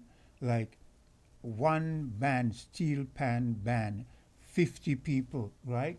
100 and something when they go into competition, when they're competing and so forth. So it's like a sight to behold, and then to hear the different, how they set it out, the different pieces. You will have first and second pan playing a piece, and the tenor pan and blah, blah, blah, you know. So there's a lot that we can learn from Trinidad when it comes to presenting the pan. Hello, caller? Friend? Yes. Yes, me again. Now, as you're talking about the pan and Trinidad, I remember one time on a workshop, I heard the person who was keeping the workshop, I think he was Manchester. I might be wrong, but I really more believe it's him. That he dead now. And I think it was him who said that some man in Norway or somewhere, some country up those areas, had bought the rights to the pan. Yeah. So that nobody could have made the pan unless they first got his permission, and they had to pay him. You see? And because Caribbean people wasn't thinking at that time about what we call it, trademarking or whatever, copywriting or whatever. Yeah, Caribbean people wasn't thinking about that at the time. And he came and he, whatever word it is, trademark, copyright, whatever word it is, he did that. So right now he and at the time of the workshop, he and the Trinidad government were in were in Court. discussion, whatever, negotiate, whatever, to solve that issue. I don't know if they solve it as yet. I don't know. Well, as far as I know, I think I've heard, but it wasn't so much with one individual because people have been trying to take credit for the pan. For instance, the Chinese have been saying they invented pan. There was a time when the U.S. was trying to get the patent for pan, and the Trinidadians have been always adamant that the pan is theirs. And someone would have to correct me if I'm wrong, but I don't think that the Trinidadians are going to adhere to anyone saying that they have a patent for the pan and the Trinidadians cannot make the pan without them. That is my understanding. So that is going to be an ongoing thing. But from my understanding, the Trinidadians are holding on to the pan. And as far as I'm concerned, the pan was invented in Trinidad and Tobago and is a Caribbean invention. When I was growing up, that is what I heard it as, because I was into music. I read musical publications and so on and so forth, and they all credited the pan as a Caribbean thing. Over the years, though, as often happens with colonialists, they always feel that whatever the black individual has, they have a right to own it. So they will take it on themselves, do it, and then try to get this copyright thing. Even this copyright thing is another thing that people will have to scrutinize, because copyright, from the modern perspective, a lot of individuals realize that copyright is a way that they have used to infringe on other people's creation and take credit for it. Yep. So there's going to be that ongoing dispute. But the Trinidadians are not going to, Chalk Dust did a song that pan is in our DNA. You understand? So that tells you how the Trinidadians feel about the pan. But I'm not going to say that there have not been individuals and that individual you spoke about didn't try a thing, but it's not going to work when it comes to the Trinidadians. Yeah, but the thing is, though, Quint, the thing is that no, I don't agree with this copyright intellectual property thing. I don't agree with that. Why but not? It is what it is. Why not? Because I think that you cannot own thoughts and inventions and that sort of stuff. The biggest reason I'm against it is that it goes against the Bible. Okay. That is not stealing as defined by the Bible. Okay? Nevertheless, it is what it is today. Yeah. It is what it is today. And I am saying that Quint, it really doesn't matter if you own it. I'm sorry, really doesn't matter if you invented it or not. If somebody trademark it, register it as the patent, you could argue whether you invented it yes or not. If you go and do it without the permission, they can sue you. Look, you see, this is where I disagree with certain things. Listen, let me repeat myself again. The Trinidadians are not going to let go of the pan. And this is my perspective. If I'm the Trinidadians, they would have to take me to court. You would have to jail every Trinidadian in Trinidad. You understand what I'm saying? Because every one of us will keep breaking your so-called patent. We will play whenever, and if you want your courts to be tied up with how much ever millions of even people who can't play the pan, I would take up the pan, play it, so that you have to sue me too. You understand what I'm saying? We as a black. They ain't gonna sue you for playing it, or no? They ain't gonna sue you for playing. They're gonna sue you for making it. That is what the trademark is on. That is what I'm saying. Sue me for whatever. You understand? But you're going to have to sue. My premise is, when they try things like these, if Trinidad has 5 million people just join a reference, 5 million people take up the pan, try to make the pan, do whatever, and let the US or whoever sue take to court 5 million people. You see, Yes. we as a Caribbean people have got to find constructive ways to protest. A lot of these colonialist things that they've put on us, there are ways to fight them. But again, it comes down to unity. You want to tell me, okay, so on a particular day, on a particular month, everyone in Trinidad and Tobago takes up a piece of oil drum and starts to bang it and starts to create a pan. And you understand what I'm saying? And let me see what you're gonna do, right? We've got to stop sitting down as a people and let them use these crazy things to tie our hands, especially when we, you know how much things we have invented as a people and they've taken the credit for it, and they had the audacity that even an individual who was employed in the institution that gave copyrights, right? That individual was a part of stealing black people's thing, and he had the audacity to say, I never know a nigger who could create anything. You understand what I'm saying? Yes, I understand. I understand very much what you're saying. But I said that one of the reasons why I said what I said, because like I say, it is what it is. Okay. Yes. Like I said, copyright, patent, and all those sorts of goes against the Bible teaching about what is stealing for what is not stealing. So I against that. But it is what it is. It is what it is. Now, when an individual does a song and they apply for copyrights, I don't have a problem with that. What I have a problem, why I have a problem with is when people know they didn't invent a thing, but they know there are certain laws and that you maybe are unaware of or you didn't move towards, and they go and they preempt you and say, well, I created this, and next thing this institution in this country decides that because he did it first before you, even though they know that he was just born the other day, you understand that he has a right to it.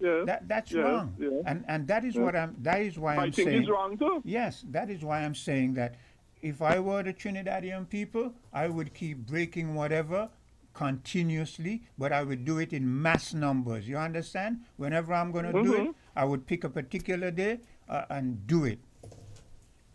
Yeah, see, America, how America wrongly accusing China of stealing the ideas and them sort of stuff, the patterns and them sort of stuff. And they want to take all kind of action against China. You know, it is what it is. Yeah. It is what it is. But we know it's wrong. We know it's wrong, but it is what it is. Okay, one of the reasons let me say this.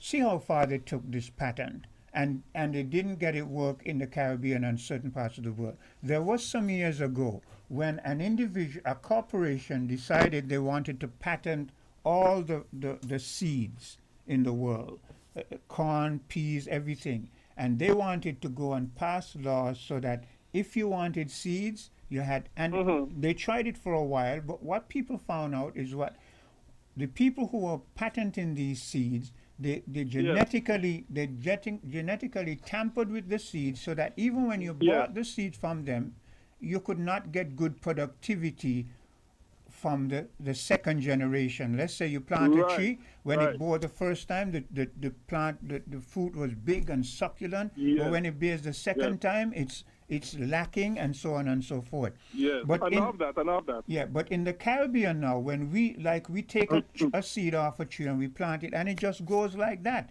But these seeds that they were patenting, when sometimes you put them in the ground, and we know that sometimes you go and you buy these seeds in these packages, and you have to nurse them under certain conditions to get them grow. So we have to be very careful of these patents and what they do to us, especially things that we consume, because they're not always genetically good for consumption.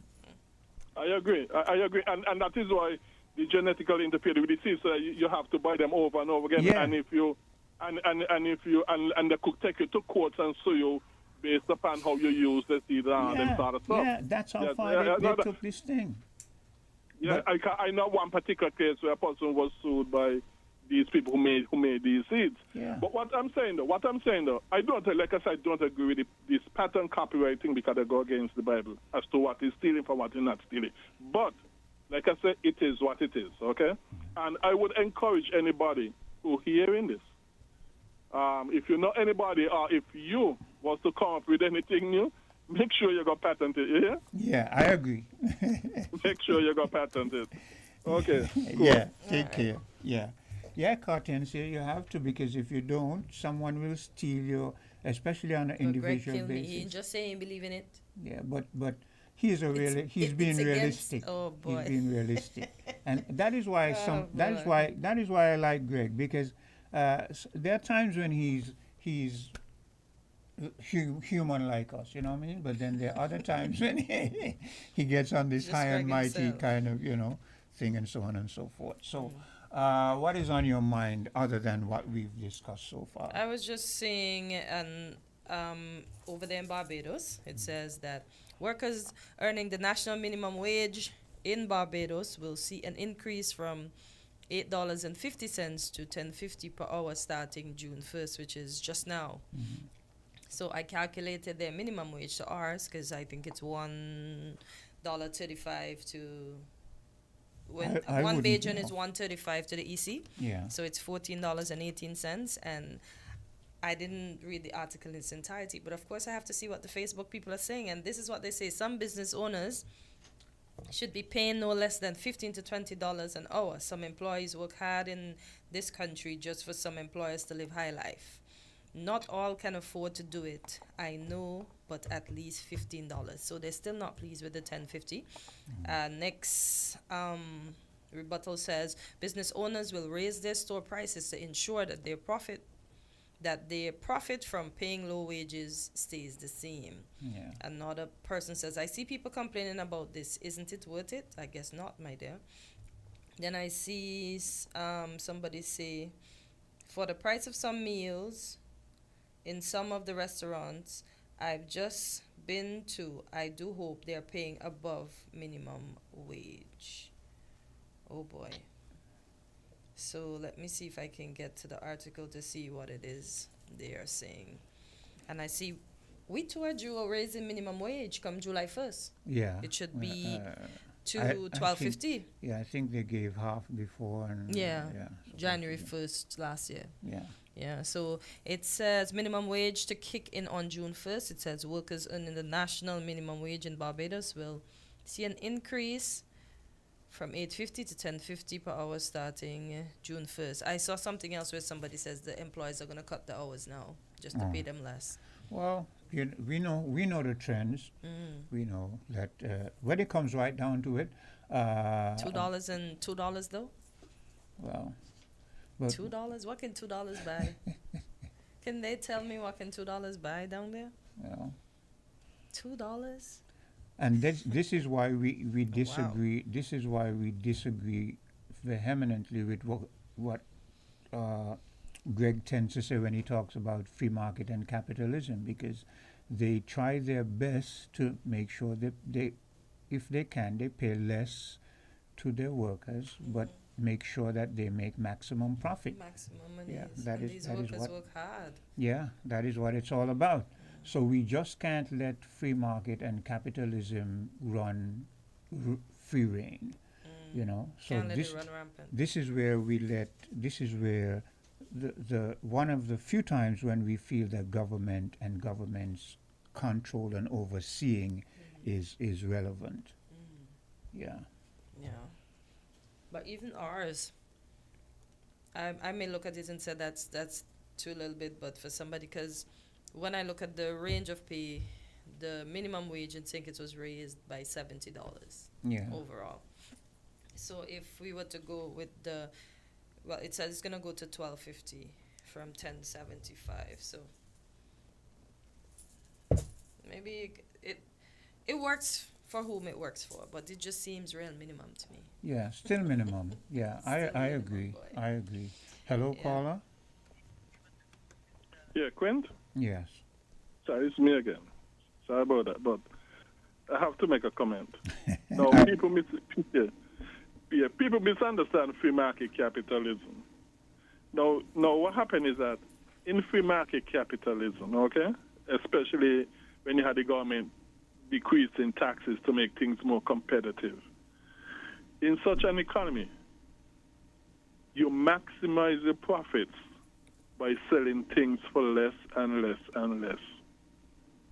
That is how you maximize your profit in a true free market capitalist economy, where at least the government, instead of increasing taxes, is actually decreasing taxes. And I said the Bible really is for what taxes being 100% voluntary, but at least if the government is decreasing taxes, at least that, following the advice of the old men of Solomon, who were Solomon's counselors. Yeah.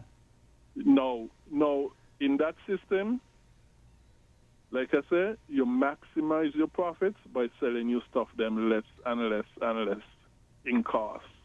Because what happened in a true free market capitalist economy, you have people coming on the scene with businesses that are providing many alternatives and competition. So in that context, if you increase your prices, you go out of business, because people will shop around where it is lesser, and they would have the opportunity for that because there are many more alternatives, and growingly so. So people misunderstand capitalism. Not only that, is when the government intervenes in the economy, have taxes high, regulation high, and that sort of stuff, you squeeze out this small man out of the market. So therefore, the alternatives and competition get less and less. And so because of that, of government intervention in the market, which making it less and less free, less and less capitalist, is when now people can increase the prices to maximize the profit, because you don't really have the alternatives. But Greg, because of that word monopoly, it always creates a problem for the smaller business, because for instance, here in the Federation of St. Kitts and Nevis, I'm sure that every small business individual buys their product from the bigger corporation, who is the agent, right? I'm sure that is the case. What the Chinese have done, which we as a Caribbean people should have done, but I don't know, maybe there are other intricacies involved. What the Chinese have done is they come together and they buy their stuff in bulk, usually from China, and the Chinese government is working with its people, and they buy their stuff in bulk and then distribute it among themselves, so that they get it at a rate that they can afford to compete in the marketplace. Before the Chinese did that, no local person could have done it, because they bought all of their stuff wholesale from the bigger distributor like Rams and Hosfords and so on and so forth. So whereas in one vein someone says free market and capitalism can work, it can work if it was a fair ground, and if the small man could import and compete on a certain level with the bigger corporation. But that doesn't happen. And again, one of the points that you make, which is valid, sometimes the government intervene, put certain prices, so that when the individual goes and the small individuals try to import something, they have customs duty that is exorbitant and all kind of other stuff before they can pass it on to the people. So there are so much intricacies, so many problems. It's not just easy as free market and capitalism. There are a whole lot of other things involved that keep oppressing and restricting the small business. But you see, Quint, one of the features of free market capitalism, okay, which there's no way I could say everything in one call. There's no way I could say that. But let me say, a good thing you mentioned what you mentioned. One of the, and I've said this more than once on Win FM, including to you as well. One of the features of free market capital is that the government do not give agents government protectionism. That is something you always say, and that is what I was referring to just a while ago. So you could bring in whatever you want, and nobody could tell you hey, me is the agent, so you can't bring it in. Yes. Otherwise, I will take your quotes. No. Yes.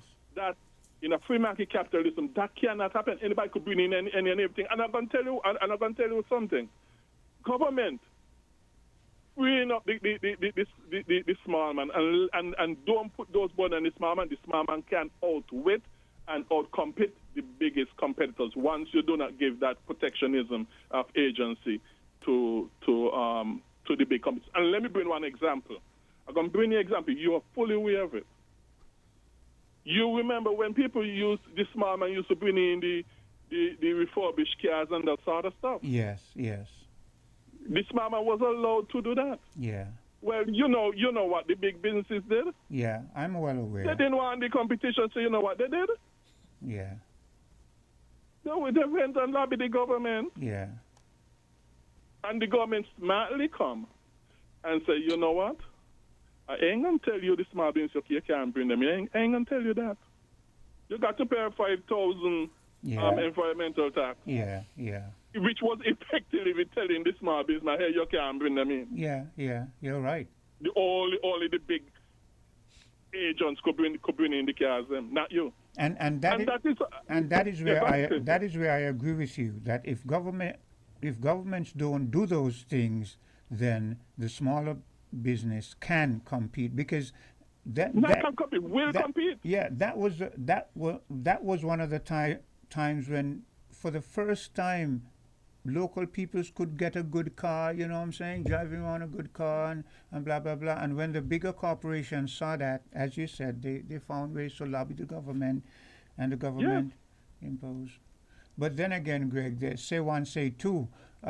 If that had been allowed to happen, you see the congestions of cars on the road, so, you know, we might have been stuck in traffic for... We already are stuck in traffic. Like today, it's going to be a stuck in traffic day. Yeah, well, so... better for the mechanics, better for the oil stations, but you know, there are people who benefit. Go around by all the mechanics' place and see how much cars are packed up that are not fixed. It's better for them. We ain't going to get back with cars when we're supposed to get them back. No. Well, but they won't complain. It's had its pros and it has its plenty cons. cons. Yeah. Plenty cons. Mm-hmm. Well, you know, but like I said, but I still agree with you, Greg. I still agree with you, Greg. I still agree with you that government should not impose these kind of restrictions on the small man. Let me give another local example. Yeah, I was about to give another local example, even before the environmental tax. Let's go back to even in Pam's time. Cable come in, that sort of stuff. You know, the government had a share. I still think that they have a big share in cable. Yeah. But you know what the government did to the small man in Pam's time to make sure he didn't compete with cable? Tell us. The government put a hell of a big license fee and bringing in satellite dish. Oh, yes, I remember that. Yeah, you're right. I remember when almost everybody I can't say I remember. I wasn't here. Seriously, I remember when almost everybody had a satellite dish of their own. Yeah. Sometimes you still see some of them around. Yeah, you still see some of them. Yeah. Yeah, okay. Yes. Mm-hmm. So it didn't really start with the car thing. It started with the satellite dish, and that's what. And when this is done now, people blame free market capital. When no, it's government to blame because government intervened and messed up the whole thing. You're right in that stead. And again, a part of free market and capitalism is, let's say, saltfish. You see how high saltfish is now, and you see how saltfish has a tendency to stay on the shelves in free market. A lot of people can't afford to buy it. In free market capitalism, Greg is right. Because of the competitive price, you sell more saltfish at a cheaper price, but between January and June, the amount of saltfish that you sell and the markup that you make is good because you have to sell more, but yet still, for instance, you put up the price and between January and June, you sell less. And if you compare 1 year where you have it decreased, and another year when you have it increased, you find that between January and June, the company makes more money when it is cheaper because they sell more. You understand? Right. But for I think whatever, isn't it? Yeah, go ahead, Greg. No. You were making a good point. Go ahead. But for whatever reason, it seems that the businesses feel that soon as there's a demand for something, like people really like it and they want it, the price goes up. And then see what happens. That thing stays on the shelf and people find another thing to use. But with us here that consume a lot of sawfish during the Easter, we see that's when a lot of sawfish sells. So yeah, but it shouldn't be just the one time. There was a time when saltfish was a mainstay for Caribbean people. You know, we saltfish cook up and everything. You had chicken and pork, and even though I don't eat the pork, but cook up was saltfish, pork, and chicken. That's how cook up used to be back in the day. Now you usually find cook up now is cook up with rice and lentils and chicken, or cook up with chicken and pork. Very rarely do you find cook up with the tree. They have it with the tree, but it's costly because of the sawfish. You understand? Yeah. So Greg, man. So government does these things when it intervenes in the economy to protect the big businesses. Yeah. To protect them, to squeeze out this small man out the market. And when that happens now, people blame it on capitalism. No, it's the government. What listeners that they do to protect the big businesses. Yeah. Yeah. Yeah, but you see, but a lot of people would not see that. A lot of people, or they only see, by when I go into the store, I pay this and I pay that. That's all they see. They do not see the workings behind why it is how it is. Yeah. You know. But in those bigger countries, there are systems in place so that if a corporation is getting too big and they see that it's there, then they put, the law, the code comes in and they force. You're talking about antitrust. They force them to break up, and yeah, you're talking about antitrust laws. Yeah. Which personally, with all due respect, I do not agree with. I don't agree with them antitrust laws. With all due respect, but let me say, on the local, ain't the agents for saltfish here? Bringing saltfish as agents? Who? I don't know. Just asking.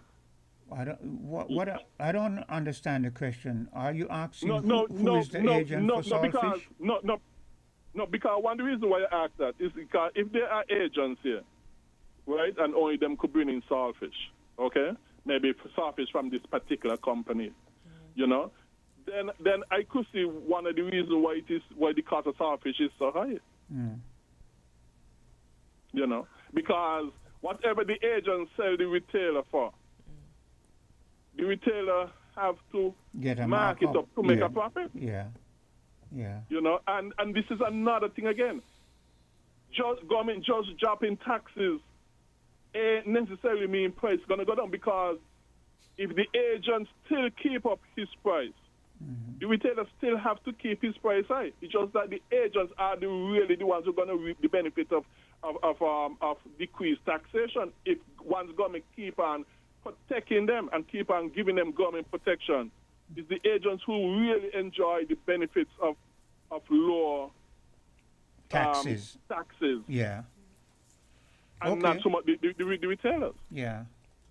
That is why I always say the government needs to take away its protectionism that it is giving the agents so we could have a true competitive free market economy. Yeah. Okay. Okay, Quinn. Yeah. Yeah, well, we've come to the end of another stint. And what do you say, Hortensia? Have a great, safe, excellent Too weekend. often, customers are... Yeah, it's going to be a long one. Weekend, be safe. so, Remember, designated driver that has a license. Yeah. Take care, Hortensia. We're different. We're 98.9. 98.9. Win FM. Too often, customers are counted but not valued, like mere numbers, statistics, transactions. But at Flow, we're rewriting the rules and prioritizing you, our valued customers, who have been with us through every milestone, every moment. That's why we're putting our money where your loyalty is. Flow customers claim your $600 gift card when you add internet to your current postpaid plan. Because loyalty isn't a one-way street. At Flow, loyalty flows both ways. Shopping with TDC just got much easier. Here's how. Log on to shoptdcgroup.com. Shop at your convenience at any time, from anywhere, with your smartphone, tablet, or computer. With our safe and secure payment checkout, you choose the option to pick up in-store or have your goods delivered right to your door. It's that easy. Shop tdcgroup.com, your one-stop online store.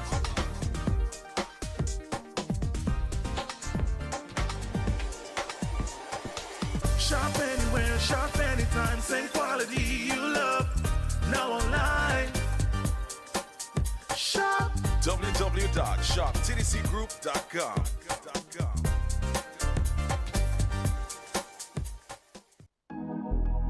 Campari, Red Passion. Embrace the mix. Campari, Red Passion, full action, this is Red Passion. Embrace the mix, add Campari, make it turn and twist. Add your chaser in your drink. Campari, Red Passion, make the nicest mix. Campari! Campari Red Passion. Embrace the mix. Must be 18 years or older to drink. Drink responsibly.